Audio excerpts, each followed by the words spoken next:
Before we get back to the episode, if you're listening on Spotify, please take a moment to tap 5 stars. It's one of the easiest ways to support Forensic Tales and helps the show reach new listeners. Thank you so much for being here. The City of Angels, Los Angeles, California, 1947. A sleepy movie town still thought as the step-sibling to the glamorous city of San Francisco to the north. A place full of immigrants from all over the world. A place just starting to realize what Hollywood really is. The City of Angels. It's January 1947 in Leimert Park, a neighborhood in South Los Angeles. A woman, Betty Bersinger, walked the streets alongside her 3-year-old daughter. It's 10 o'clock a.m., just after most residents of LA are busy at work in the office. As Betty and her daughter are enjoying their morning walk, they come across something that catches their eyes. Right there on the sidewalk, could that be a mannequin? Betty and her daughter slowly approach the object. What a strange place to leave a mannequin, Betty thought. Well, it is Los Angeles after all, the City of Angels. But once Betty got a little closer, it started to look less and less like a mannequin. As soon as she was right up next to the object, she could even touch it. The blood in Betty Bersinger's face drained. This was no mannequin. Betty and her daughter stumbled upon the body of a woman who had been cut in half. This week on Forensic Tales, we cover a story that has been highly requested by our listeners. This is the complete story of the murder of Elizabeth Short, the case of the Black Dahlia.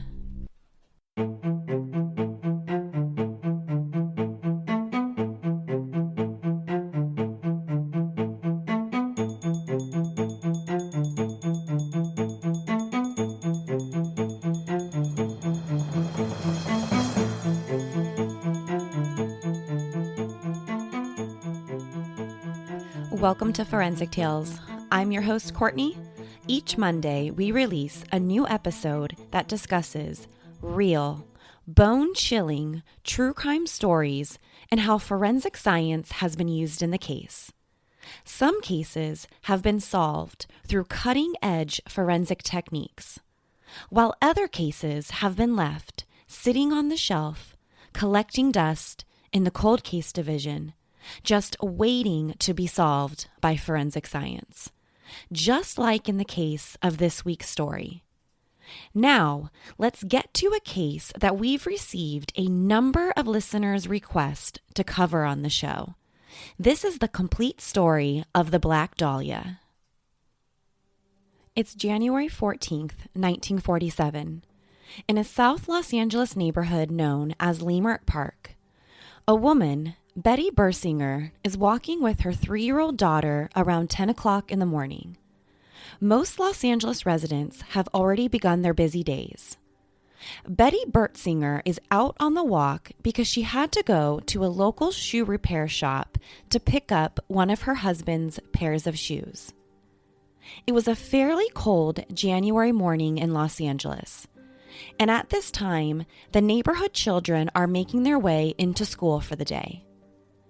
On her walk, Betty and her young daughter pass by a vacant, undeveloped lot covered in overgrown weeds and grass. And as she passes by the vacant lot, she sees something that catches her eye. At first, Betty thought it might be a mannequin that was cut in half. What a strange place to put a department store mannequin cut in half, Betty thought as she got a little closer. Betty started to worry about the children that were passing by on their way to school. She thought that the mannequin might frighten or scare the children. So she thought she better call someone to come pick up this weird-looking mannequin. There was no question or even a thought in Betty's mind that this could be anything else than a pale department store mannequin. Now, us true crime people know that this is never a mannequin. Once Betty gets closer to the object, she quickly realizes that this is no mannequin. It's the dead body of a young woman. Betty jumps back from the body, grabs her young daughter, and rushes to a nearby house where she calls police to report what she's seen in the vacant lot near the sidewalk. 2 police officers arrive on scene and are immediately shocked by what they see in front of them. Not only is it the body of a deceased young female, it's the body of a young female that has been cut in half, lying completely naked in a posed position. When police first arrived at the scene where the body was discovered, the lower half of the victim's body was about a foot away from her upper half. Her body had been perfectly cut right above the waist. The body appeared to have been intentionally posed, with her hands over her head and her elbows bent at right angles. Her skin was completely white, showing no signs of any color. There wasn't a drop of blood anywhere on or near her body. It was as if her body had been completely drained of all of her blood prior to being dumped at the lot. Police couldn't find a wallet, purse, or any other identifying information about exactly who this woman was. But it was clear to the responding officers that whoever killed this woman intentionally posed her to make a statement. The body was immediately transported to the Los Angeles coroner's office for an autopsy to be performed on the Jane Doe. Medical examiners determined that the body was completely severed at the waist and drained of all of her blood. The victim's skin was left ghostly white after the loss of all of her blood. The body had been cut in half with surgical precision, almost as if she underwent some medical or surgical procedure, and it was that clean. The lower half of the body had been removed by separating the lumbar spine between the second and third lumbar vertebrae. It was a perfectly clean cut. The medical examiner noted that based on the bruising along the incision around her waist, the incision was most likely occurred after she was already dead. Medical examiners also noted several other unusual things about the victim's body. It appeared to the medical examiner that the victim's body had been thoroughly washed and wiped clean, possibly with gasoline. There wasn't any amount of physical or forensic evidence left behind on the body. They also observed that the victim's face had been slashed. Her killer slashed her face from the corners of her mouth to her ears, creating what is known as the Glasgow smile. Picture Heath Ledger, Joker from the Batman movies. The victim also had several cuts along her thighs and her breasts, and even some places on her skin had been almost entirely sliced away. The LA medical examiner determined that the cause of death was hemorrhaging from the lacerations to her face and the shock from blows to her head and her face. It was clear to police and the medical examiner that this was an insanely brutal and unusual style killing. What was the killer trying to tell us by killing his victim in this unusual way? After the autopsy was performed on January 16th, police needed to find out exactly who this mystery woman was. When her body was discovered, she didn't have a purse or a wallet or literally anything that could identify her. So the police submitted her fingerprints to Washington, D.C. Now remember, this is all happening in the late 1940s, so how police dealt with things like fingerprints is much different nowadays.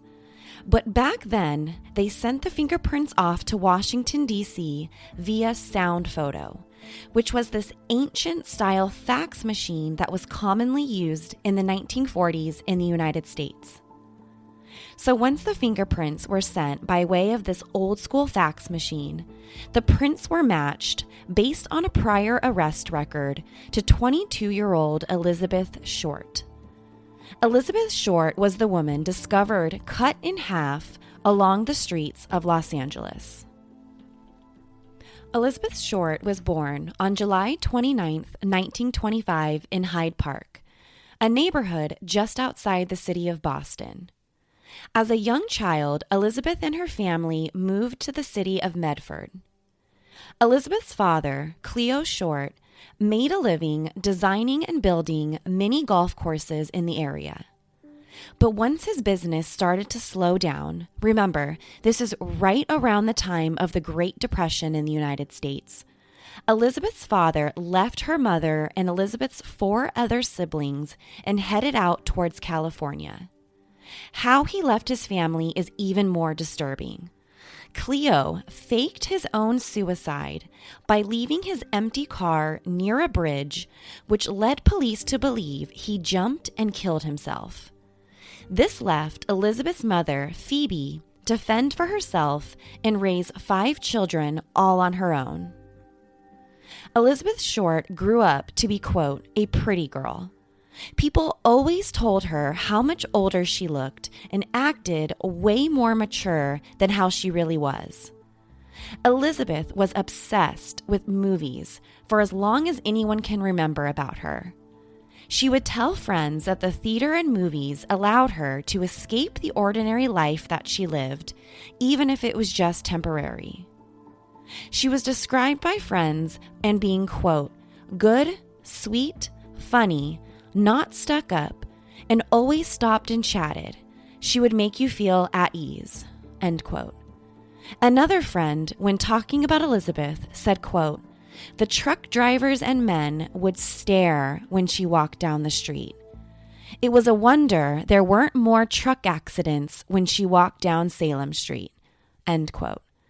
Elizabeth Short was a beautiful young woman who would have made the perfect Hollywood actress. As she got older, Elizabeth decided to move out west to California. Her father, who actually admitted to the fake suicide, offered her a place to stay in California while she looked for a job. She eventually found work in various restaurants and theaters around town, but her interest started to change more towards becoming a Hollywood star. She dreamt about becoming an actress, just like the women she admired in the movies. And really, by this point, things weren't going so well at her father's house. Her father would constantly nag her about being lazy, and he strongly disliked the men that she was dating. So Elizabeth's father eventually kicked her out of the house by the mid-1943. So she decided to leave her father's house in Vallejo and head down south towards the city of Los Angeles, the City of Angels, a place where she could finally start her career as an actress. While living in Los Angeles, Elizabeth met an Army pilot, Lieutenant Gordon Fickling, and the two fell madly and deeply in love. Gordon Fickling was just the type of man that Elizabeth Short hoped that she would spend the rest of her life with. But just as quickly as the relationship began, it came to an end even quicker, with Gordon being shipped out to Europe to continue his service in the military. Elizabeth worked a number of modeling jobs around LA, but she couldn't help feeling pretty discouraged about where her acting career was going. So she decided to go back to Medford before moving in with relatives in Miami, Florida. During this time, Elizabeth dated around, but she was really looking for a guy that she could marry and settle down with. One of the men that Elizabeth started dating was another Army pilot by the name of Major Matt Gordon. Gordon promised to marry Elizabeth and give her the life that she always wanted. Major Matt Gordon was killed in action while serving in India, and this left completely crushed Elizabeth behind. This was now the second time she met a man who she could see spending the rest of her life with, but was left completely heartbroken. While trying to recover from the death of her boyfriend, Matt Gordon, Elizabeth reconnected with her former boyfriend, Gordon Fickling. So remember, this is the 1940s, so when I say that the two of them reconnected, that means that Elizabeth and Gordon started to write each other letters and not sending text messages or anything like that. So during this time, Elizabeth actually agreed to meet up with Gordon in Chicago, and shortly after, she agreed to join him across the country in Long Beach, California. The move back to Southern California was just what Elizabeth needed to jump back into her dreams of becoming an actress and becoming that Hollywood star she always wanted to be.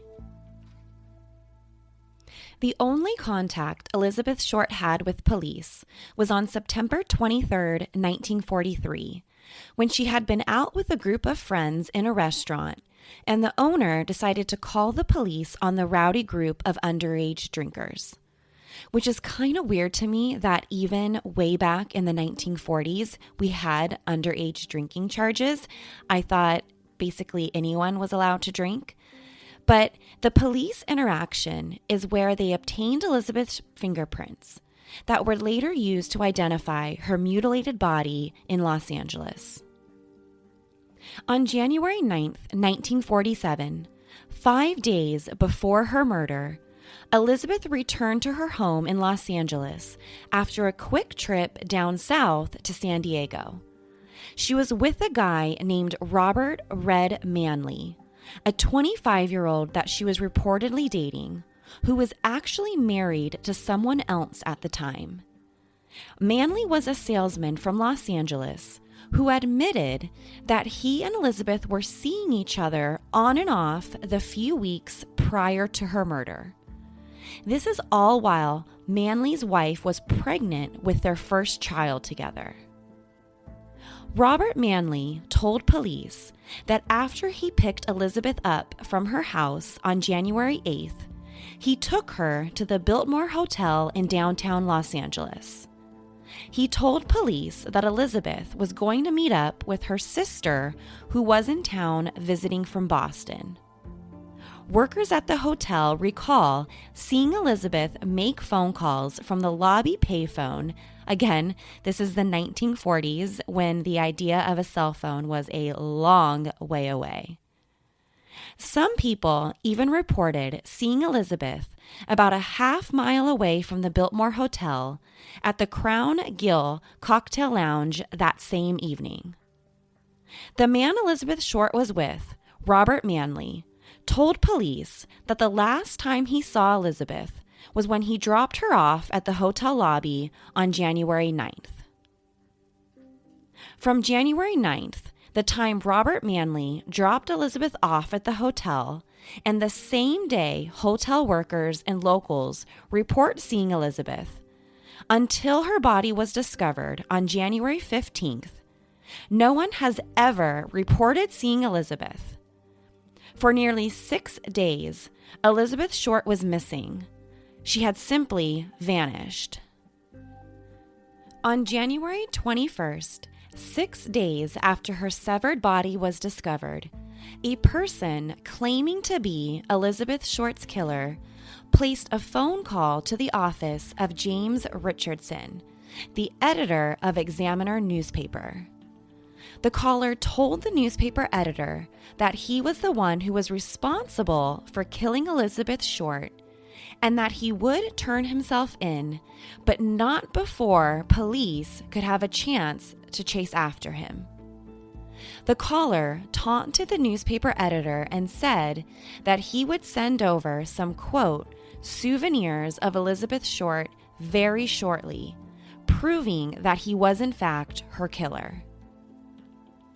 A couple days later, on January 24th, a suspicious envelope was addressed to the Los Angeles Examiner was spotted by a U.S. postal worker. The letter was addressed with letters that had been individually cut and pasted to the envelope, kind of like what you would see in an old school ransom letter. The front of the envelope read, quote, "Here is Dahlia's belongings, letter to follow," end quote. Inside the envelope, postal workers discovered Elizabeth's birth certificate, business cards, photographs, and even an address book with the name of Mark Hansen embossed across the cover. The envelope had been carefully cleaned with gasoline, which was very similar to how Elizabeth Short's body was eventually found. So this made police suspect that whoever wrote this letter just might actually be her killer.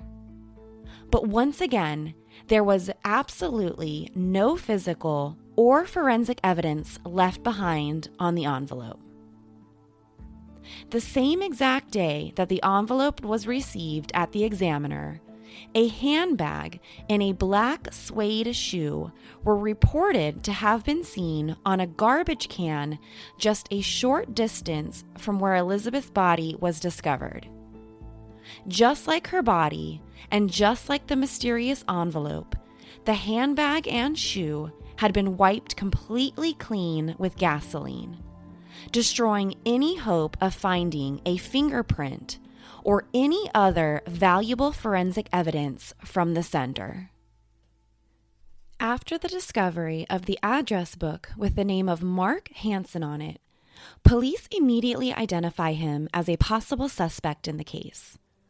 Mark Hansen was a super wealthy nightclub owner who had actually shared several acquaintances with Elizabeth before her death. But shortly after interviewing Hansen about the murder, he was quickly eliminated as a possible suspect in the case. After the interview with Mark Hansen, police interviewed more than 150 men over the next couple weeks. But one person who police really wanted to talk to was Robert Manley, the man who was believed to be the very last person to see Elizabeth alive.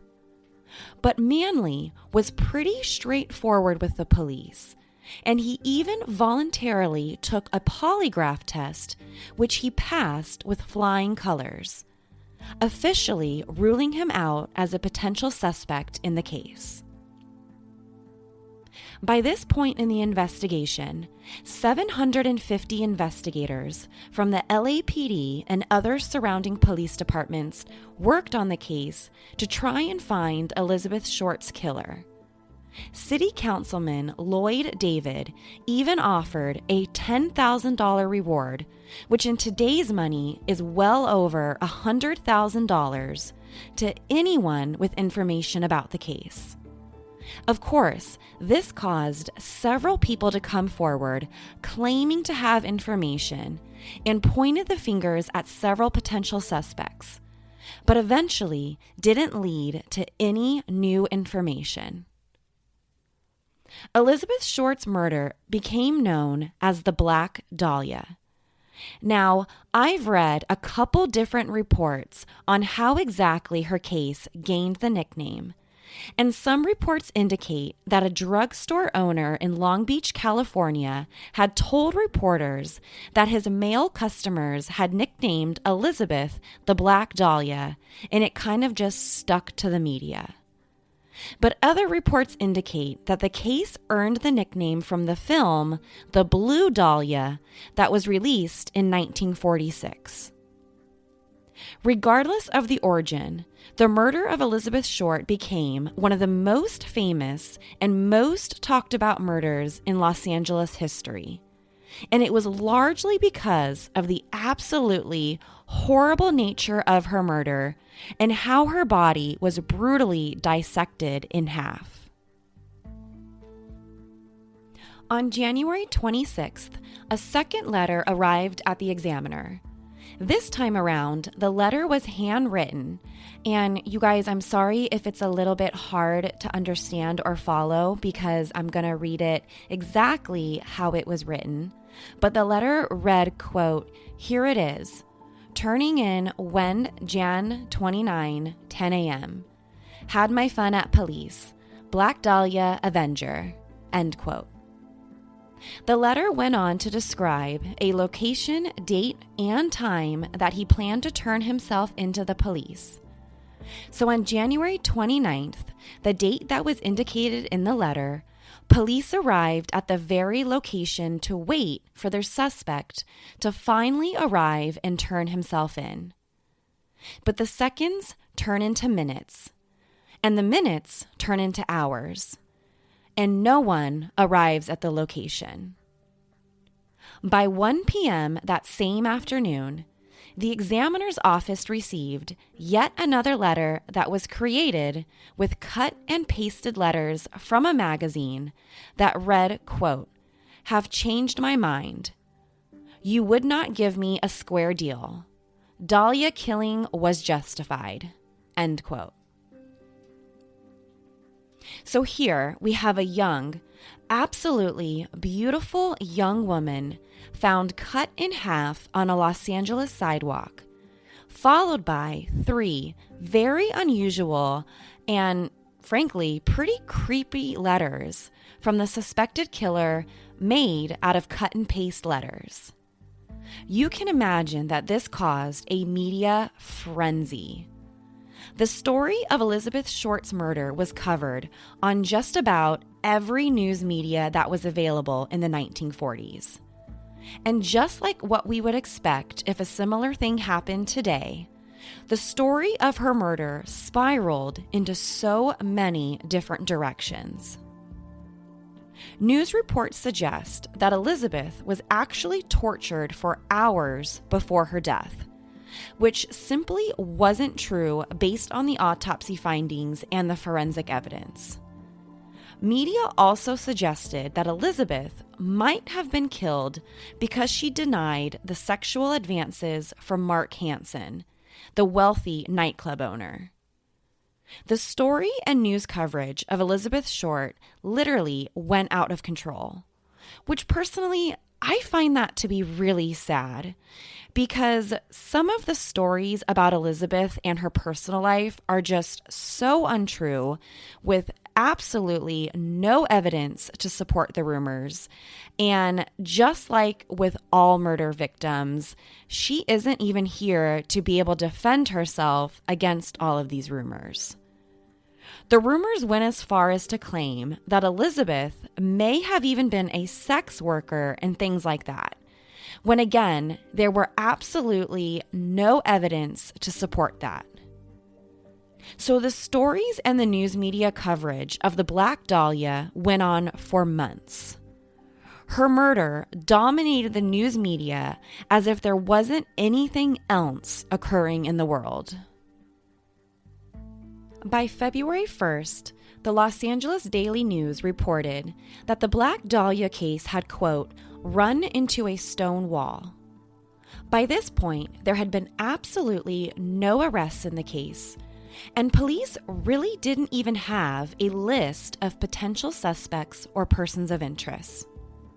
Even with the story of Elizabeth Short's murder covering the front page of the Examiner for 35 straight days following her murder, there were no new leads in the investigation. Police suspected that Elizabeth Short may have been murdered somewhere else on the outskirts of Los Angeles, and then her body was transported to the dump site where she was eventually found by Betty and her daughter. It was even theorized that maybe a doctor or surgeon was behind her murder.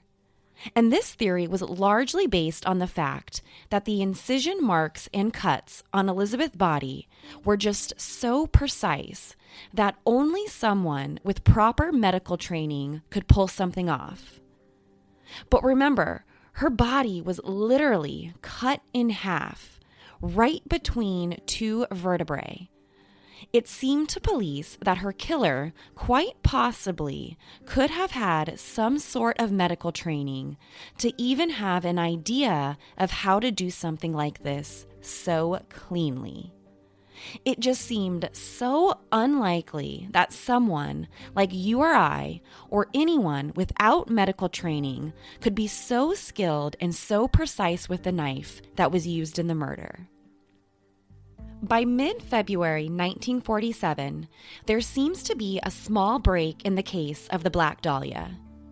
The LAPD served a search warrant on the University of Southern California Medical School, which just so happens to be located very close to where Elizabeth's body was discovered. And in the search warrant, the LAPD requested a complete list of students at the time of her murder. And this was based on the suspicion that the killer might be a surgeon or a doctor. Once the LAPD got back the list of medical students, they were super hopeful that they might find something that could finally help their investigation. So they ran background checks on each and every one of the medical students, still hopeful they might catch the break they've been searching for. But once all the background checks come back, it didn't bring them any closer to catching the Black Dahlia's killer. The months after Elizabeth Short's death rolled by, with no answers to who her killer might be. By the spring of 1947, her case officially became a cold case. And this is how the case would remain to this day. In September 1949, 2 years after the Black Dahlia murder, a grand jury came together to basically discuss the LAPD's homicide unit inadequacies at solving cases around the same time, especially homicides involving women and children in Los Angeles. And the grand jury specifically discussed the case of the Black Dahlia. Once the grand jury finished meeting, a further investigation was conducted on Elizabeth's past, especially her movements between Boston, Florida, and finally her move to Southern California before her murder. They wanted to investigate anyone who came into contact with Elizabeth during this time, in hopes that it would lead to a new break in the case. Police conducted several more interviews with different men, including those who knew her from Texas to New Orleans. But just like before, these interviews failed to produce any new leads in the case. Although the murder of Elizabeth Short remains unsolved, over 500 individuals have confessed to her murder. Even crazier is that of the 500 reported confessions, some of the people weren't even born at the time of the Black Dahlia's murder. And I know what you're thinking. Why in the world would anybody confess to a crime, especially a murder that they didn't commit? Well, as crazy and bizarre as this sounds to you and I, there's literally a ton of research that suggests that people confess to crimes that they didn't commit all the time. And I actually wrote a paper on false confessions as one of my final projects in graduate school. So I can tell you that this definitely happens, and it happens probably way more than you think. And in the case of the Black Dahlia, people were coming forward right and left confessing to her murder. And my assumption is that people really wanted the fame and the notoriety that would be associated with being the Black Dahlia's killer. This murder is literally one of the most notorious unsolved murders in America's history. So in the mind of a vulnerable person, confessing to this murder might actually sound like a good idea. Since the Black Dahlia's murder, there's been several people who have thought as potential suspects, and there's been several different theories associated with the Black Dahlia's murder. Some of the theories connect the murder of Elizabeth Short to the Cleveland torso murders and the murder of Janine French, another woman who was found in the city of Los Angeles. But as of today, all these years later, no theories have ever been definitively linked to Elizabeth or her murder.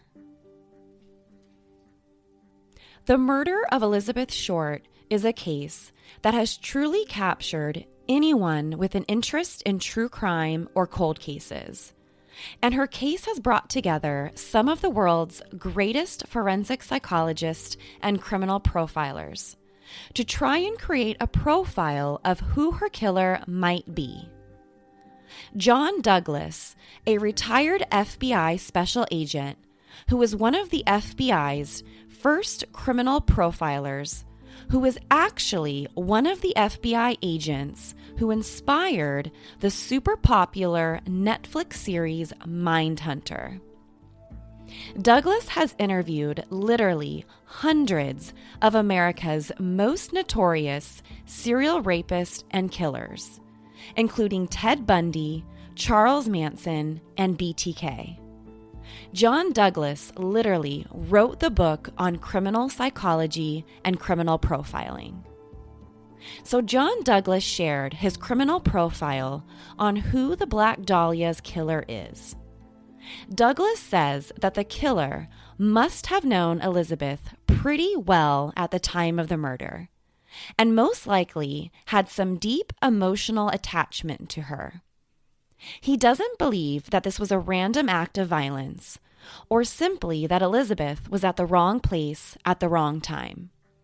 He believes that the unbelievable display of violence towards her and her body indicate that the killer wanted the entire world to see Elizabeth Short for who she really was, and quite possibly for all the wrongdoings he believed that she had done to him in the past. This profile explains why the killer did such horrifying things to her body and why he displayed and posed her body the way that he did. I agree with John Douglas and his profile of the killer. For someone to display such violence towards someone and to do something like cut their entire body in half feels so deeply personal. It doesn't fit with what we know about people who kill. To display this type of deeply personal violence on people they don't know. This style of killing is much more consistent between people who have a very close, very personal connection to one another. So if John Douglas's criminal profile of the killer is accurate, that means that Elizabeth must have known who her killer was. It's even likely that her killer was someone very close to her, possibly an ex-boyfriend or someone she had a brief, intimate relationship with. If this criminal profile is accurate, then her killer is even more likely to be someone that police had interviewed after her murder. Remember, police dug deep into Elizabeth's personal life after the murder and literally interviewed hundreds of men that she knew. So in my opinion, and based on Douglas's criminal profile, it's quite possible that police interviewed and incorrectly ruled them out as her killer. Besides the criminal profile that was created for the Black Dahlia's killer, there's been very little physical or forensic evidence in the case. The letters that were sent to the Examiner newspaper, likely from the killer, had been extensively cleaned with gasoline, leaving behind no fingerprints or any other forensic evidence. To me, this truly speaks to the killer's sophistication when it comes to covering up his tracks. Even for the later 1940s, This displays a high level of self-awareness about leaving behind any forensic evidence. Beyond the lack of forensic evidence at the crime scene and on the subsequent letters, it appears as though the killer intentionally throws the police off track during the investigation. Many of the letters provide false information and sent police in entirely different directions in the investigation, once again suggesting that the killer in this case is highly sophisticated. The murder of Elizabeth Short, known as the Black Dahlia, has become one of the most notorious unsolved murders in America's history. At first, it gained such notoriety because of the bizarre way in which she was murdered and subsequently displayed right there on the sidewalk. It was the unusual and creepy way that her body was dissected in half with surgical precision. Elizabeth Short was laid to rest at the Mountain View Cemetery in Oakland, California. Since her death, Elizabeth Short's sister and her husband moved to Oakland in order to be closer to her burial site. The murder of Elizabeth Short has been described as one of the most brutal murders in America's history and has been described by Times Magazine as one of the most infamous unsolved cases in the entire world. By the time of this recording, the case of the Black Dahlia remains unsolved and as cold as ever. The Black Dahlia case has been featured in so many books and films over the years. The case has even been featured on the popular television show Hunter, and there's been literally a dozen of movies made about her murder. Elizabeth Short, the Black Dahlia, will continue to be known as the world's most notorious unsolved cases. Who killed Elizabeth Short and why? The world may never get an answer. Forensic Tales is a Rockefeller audio production. I would love to hear your theories on the Black Dahlia case and who you think the killer might be. Share your theories with me by sending an email to courtney@forensictales.com. You can also follow us on Instagram to share your criminal profile of the killer. If you love the show, please subscribe to Forensic Tales and leave us a rating with a review. This will really help me out and help me to continue to produce the true crime content that you love. We are also on Patreon, so if you'd like to support us that way, please visit patreon.com/forensictales. Do you have a true crime case that you would like to have covered on the show? Email me at courtney@forensictales.com to submit your favorite case for a chance to have it featured on our weekly episodes. Join us next week. We release a new episode every Monday to satisfy your true crime and forensic science itch. Until then, remember, not all stories have happy endings.